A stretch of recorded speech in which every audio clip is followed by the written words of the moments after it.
Well, the Trump administration once again proving itself superior to the former Biden administration in how it handles questions and controversies with the American people. Unfortunately, I'm not talking about the Epstein client list, though I wish I were, and that is still a big problem, obviously, but that'll be a topic for a different video. I am talking about, however, the recent media attention that was garnered around President Donald Trump's bruising. This is the answer, yes.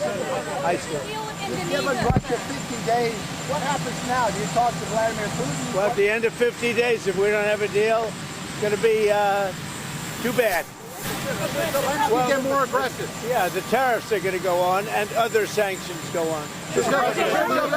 As you can see, doesn't look too good there. Does look a little startling, to be honest with you. And this is not the first time President Donald Trump has been spotted with bruises on his hand, and the White House originally played it off as very firm handshaking, which, as it turns out, that probably is the case. But the article goes on here to say, the mysterious recurring bruise on the back of Donald Trump's right hand reappeared on Tuesday, prompting a fresh wave of concern over the president's health. Trump, 79, they love pointing out his age, was spotted with a healthy dose of flesh-colored concealer on his hand as he was photographed boarding Marine One at the White House on his way to Pittsburgh. This was a prior photo of his hand bruise, but the first time around, I remember they didn't try to hide it with concealer really the same way. And yeah, it looks gnarly. Of course, the liberals were going crazy over this, and they also started surfacing photos, apparently, that I hadn't even seen. President Donald Trump's ankles were swelling. And you know, this is never a good sign, to be honest with you. This is a little bit frightening to see in some regard, and you can see it. There's no hiding it. These are very swollen ankles. But, you know, as concerning as it is, this is how you handle concerns from the public when stuff like this is brought to light. Unlike the former administration, Carolyn Leavitt, in the press secretary meeting today, addressed it outright. On another note, I know that many in the media have been speculating about bruising on the president's hand and also swelling in the president's legs. So in the effort of transparency, the president wanted me to share a note from his physician with all of you today. In recent weeks, President Trump noted mild swelling in his lower legs. In keeping with routine medical care and out of an abundance of caution, this concern was thoroughly evaluated by the White House medical unit. The president underwent a comprehensive examination, including diagnostic vascular studies.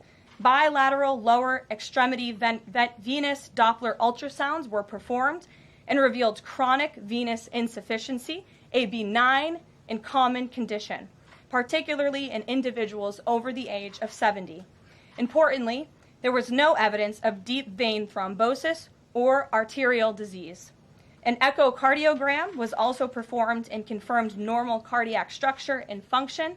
No signs of heart failure, renal impairment, or systemic illness were identified. That's how you handle it right there. The public can see it. The public has questions. They want to know if the president's going to be okay. It's obviously very important.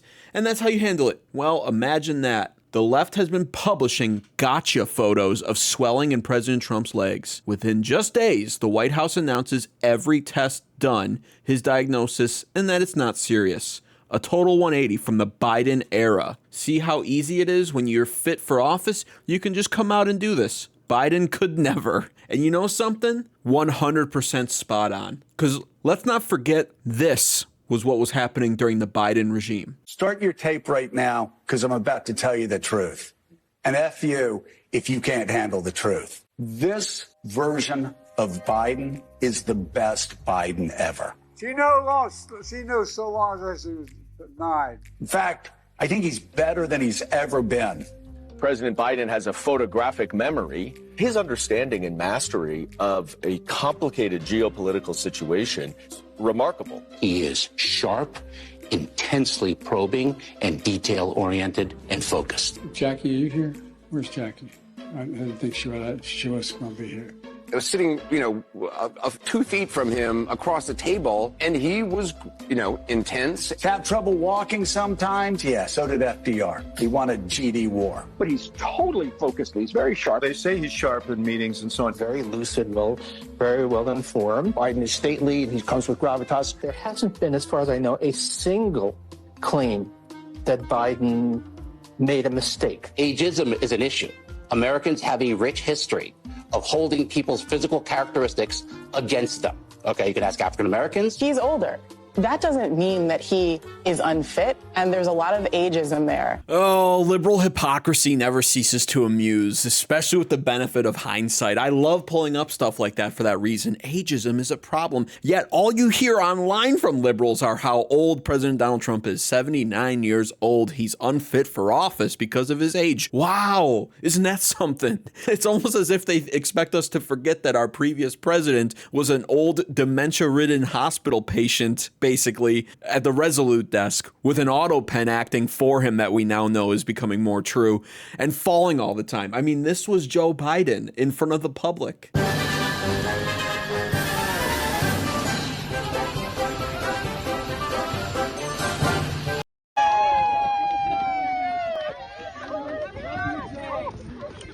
All the while this was happening, they were telling us, no, he's fine, he's great, he's in amazing health, this guy is so on point, he's sharp as a tack, he just has trouble walking. But the moment President Donald Trump slightly missteps on the stairs up to Air Force One, mind you, doesn't fall down at all, regains his balance and finishes walking up the steps, it's a catastrophe. The moment he has a bruise on his hand from firm handshakes because he's 79 years old and has a slightly non-life-threatening vein and blood flow condition, they just want to jump all over it. And once again, they look foolish. No thanks, in part, to this current Trump administration's goal for ultimate transparency when it comes to the president's health.